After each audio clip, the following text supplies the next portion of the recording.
Millennium Force at Cedar Point in Sandusky, Ohio, the original giga coaster manufactured by Intamin. This is a very controversial ride at Cedar Point.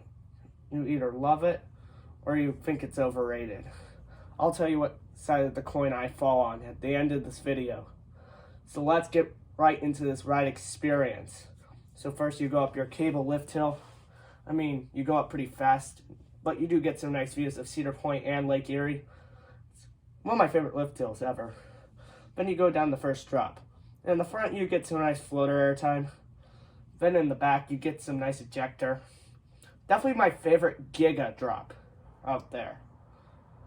Then you go into your first of many overbank turns, and I'd have to say this one's probably the most intense. You do get a nice gray out if it's a hot day out. Then you take a turn into an airtime hill, which gives floater for all. And then you go into a bunch of overbank turns. It just gets repetitive, and just repetitive. It's annoying, but it does have a nice sense of speed to it. So that's the plus side.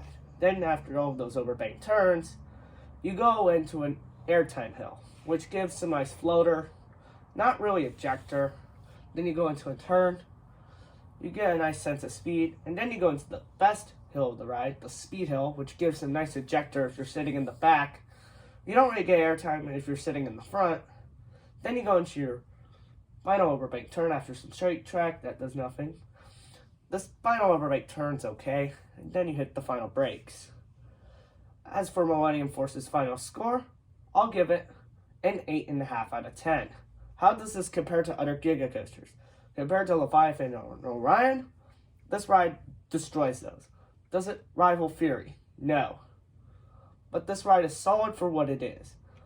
It is a little overrated, but it's still a great ride that should not be slept on when going to Cedar Point. So that will wrap it up for today's video. Please be sure to like, share, and subscribe, and I'll see you all next time.